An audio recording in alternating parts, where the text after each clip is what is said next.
Acidic स्ट्रेन्थको कुरा गरेका थियौँ। एसिडिक स्ट्रेन्थ भनेको एसिडिक कुनै पनि एउटा कम्पाउन्डको कुनै पनि एउटा एसिडको उसको एसिडिक स्ट्रेन्थ चाहिँ उसको कन्जुगेट बेस कति स्ट्रङ छ भन्ने कुरामा डिपेन्ड गर्छ भन्ने कुरा हामीले बुझ्यौँ हैन।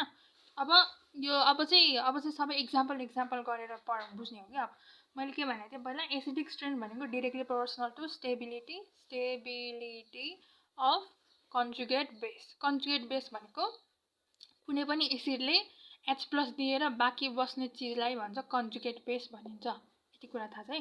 त्योभन्दा अगाडि अब एक्जाम्पलहरू गर्नुभन्दा अगाडि एउटा कुरा के याद गर्ने भन्दाखेरि यदि नेगेटिभ चार्ज छ भने नेगेटिभ चार्ज अथवा कार्बन आयोन छ भने यसलाई स्टेबिलाइज केले गर्छ इज स्टेबिलाइज्ड बाइ स्टेबिलाइज केले गर्छ भन्दाखेरि स्टेबिलाइज बाइ के रे माइनसलाई माइनसले स्टेबिलाइज गर्छ भन्थे माइनस आई ग्रुप है। माइनस आई भने OCO हो हैन अल्काइल ग्रुप अनि हाइड्रोजन। त्यो कुरा थाहा छ है।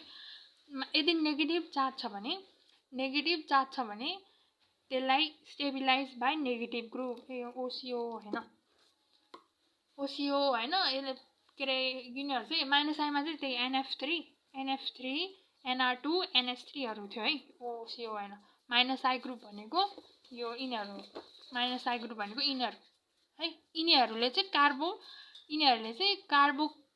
कार्बन आयनलाई यिनीहरूले चाहिँ के भन्छ स्टेबिलाइज गर्छ है। यो कुरा थाहा भयो। Minus I charge is stabilize by minus I group. अनि अर्को पोजिटिभ चार्ज अथवा कार्बोक्याटायन अर्को के पनि भन्छ भने कार्बोनियम आयन पनि भनिन्छ है। कार्बोक्याटायन और carbonium ion is stabilized by plus I group भने चाहिँ अब माइनस O COO त्यसपछि अल्काइल ग्रुप हो यिनीहरू प्लस आई ग्रुप भनेको। ठिक छ। यो कुरा बुझ्नु। Acidic strength is directly proportional to the stability of conjugate base. अनि माइनस चार्ज अथवा carbon ion is stabilized by minus I group. Minus I group भनेको NF3 NR3 NH3 NO2 cyanide aldehyde ketone carboxylic acid fluorine chlorine bromine iodine OR OH alkyne NH2 phenyl अनि पछि alkene लास्टमा hydrogen यिनीहरू minus I group हैन। त्यसपछि next plus charge अथवा carbocation अथवा carbonium ion is stabilized by plus I group. Plus I ग्रुपमा minus O होइन O माइनस माथि हुन्छ O minus CO minus alkyl group अनि लास्टमा हाइड्रोजन। अल्काइल ग्रुपमा 3 degree is more stronger than 2 degree 2 degree more stronger than 1 degree 1 degree is more stronger than methyl. अनि त्यसपछि लास्टमा आउँछ H हैन। अब यो एक्सर्साइज गर्नुभन्दा अगाडि चाहिँ पहिला यति कुरा बुझ्नु पर्यो। त्यसपछि अब क्वेसन गर्नु है त। क्वेसन तिमीलाई अब दुईटा कन्जुगेट बेसहरू दिएको छ CH3 CH2 CH2 यो एउटा हो हैन।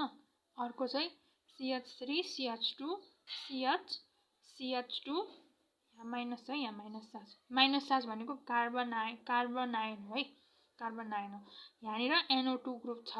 अब क्वेसनले के सोध्छ भन्दाखेरि यहाँ NO2 छ यहाँनिर F राख्दिएँ मैले हैन। F र NO2 भनेको कुन ग्रुप हो त?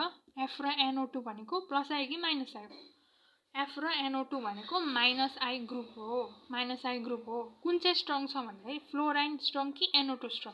हाम्रो अघिको यो ग्रुप यसमा कुन चाहिँ स्ट्रङ फ्लोराइन कि NO2 स्ट्रङ भन्दाखेरि NO2 मोर स्ट्रङ हुन्छ। भनेपछि अब कार्बन आयनलाई स्टेबल हुनको लागि माइनस आई इफेक्ट चाहिन्छ। यो दुईटै माइनस आई ग्रुप हो तर स्ट्रङ कुन हो त? NO2 हो। त्यही भएर B is more stable then A हुन्छ। आन्सर यो विच इज मोर स्टेबल है यसको क्वेसन। मोर स्टेबल यिनीहरू चाहिँ कन्जुगेट बेस हो क्या कन्जुगेट बेस हो। अब यिनीहरूको एसिड चाहिँ अब यसको एसिड चाहिँ बढी स्ट्रङ हुन्छ क्या। ठिक छ। यदि यहाँनिर CH2 यहाँनिर CH3 भएको भए यसलाई यसरी सोध्न सक्छ क्या CH3 CH2 CHF CH2 CH3 अनि CH3 CH2 CHNO2 CH3 हैन। यो दुईटा सेम हो। बस यहाँनिर हाइड्रोजन चाहिँ रिलिज भएको छैन। यहाँ यो चाहिँ कन्जुगेट बेस हो के। यसको कन्जुगेट बेस यो हो है। यो चाहिँ यसको कन्जुगेट बेस हो, यो यसको कन्जुगेट बेस होइन। अब क्वेसनले यसरी सोध्छ कि यो दुइटामध्ये कुन चाहिँ बढी एसिडिक छ भनेर सोध्छ। अब हाम्रो एन्सर चाहिँ के हुन्छ, यो चाहिँ बढी स्टेबल छ नि त, यसको कन्जुगेट बेस बढी स्टेबल छ नि त, त्यही भएर answer is B is more acidic than A हुन्छ। यस्तो हुन्छ क्या एन्सर, ठिक छ। यो भयो है त। प्लस के अरे माइनस आई इफेक्ट कुरा बुझ्यो है, यो माइनस आई इफेक्टको एक्जाम्पल थियो। अझै एउटा क्वेसन गरौँ त।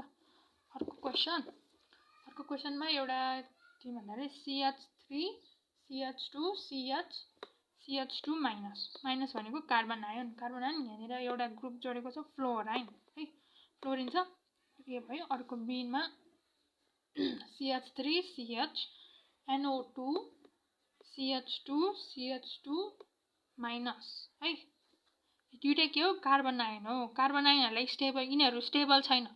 जहिले पनि मैले के भन्थेँ, यिनीहरू इन्टरमिडिएट हो के, स्टेबल छैन, यिनीहरू कन्जुगेट बेस हो। अब यिनीहरूलाई स्टेबल हुनको लागि के अरे कार्बन आयनलाई के चाहिन्छ त भन्दाखेरि माइनस आई इफेक्ट चाहिन्छ, माइनस आई ग्रुप चाहिन्छ। यो दुइटै माइनस आई ग्रुप हो, एफ पनि माइनस आई ग्रुप हो, NO2 पनि माइनस आई ग्रुप हो होइन। अब कुन चाहिँ बढी स्ट्रङ, कुन चाहिँ बढी स्टेबल होला त यो दुइटामा है। यो फ्लोराइन पनि प्लस माइनस आई हो, माइनस आई ग्रुप हो, NO2 पनि माइनस आई ग्रुप हो। स्ट्रङ्गर कुन छ त भन्दाखेरि NO2 चाहिँ स्ट्रङ्गर देन फ्लोराइन हो होइन, फ्लोराइन हो। तर है त भनेपछि त हाम्रो जेनरली हामीले के बुझ्छौँ भने बी स्ट्रङ्गर देन ए भनेर यो लाउँछौँ, तर यो मिस्टेक हुन्छ है। किनभने यहाँ हेर्ने त, यहाँ छ कार्बन आयन, यहाँ छ है, यहाँनिर छ एउटा कार्बन आयन, यहाँनिर छ एउटा कार्बन आयन होइन। यसमा चाहिँ हेर 1 2 कार्बन नम्बर 3 मा छ कि 1 2 3 कार्बन नम्बर 3 मा छ, यो चाहिँ कार्बन नम्बर 2 मा छ के। कम्पेरिटिभली यो भन्दा यो नजिक छ, त्यही भएर answer should be A is more stable than B हुनुपर्छ है। एउटा रुल छ कि DNP रुल भन्ने, DNP रुल भनेको डी भने डिस्टेन्स, एन भनेको नम्बर, पी भनेको पावर। जहिले पनि स्टेबिलिटी कन्सिडर गर्दाखेरि सबभन्दा पहिला डिस्टेन्स कन्सिडर गर्नुपर्छ, त्यसपछि नम्बर, अनि त्यसपछि पावर है। अब यहाँनिर यो NO2 स्ट्रङ्गर हो, त्यही पनि यो टाढा छ नि त, यो कार्बन आयन भन्दा टाढा छ नि त, त्यही भएर यो भन्दा यो फ्लोरिन नजिक छ, फ्लोरिन त यहीँ छ, त्यही भएर fluorine is more stable than यो A is more stable than B हुन्छ। एन्सर चाहिँ यो हो है। DNP रुल सबभन्दा पहिला डिस्टेन्स कति नजिक छ, नम्बर कतिवटा छ, पावर कुन चाहिँ स्ट्रङ छ। यो पावर भनेको लास्टमा हेर्ने चिज हो।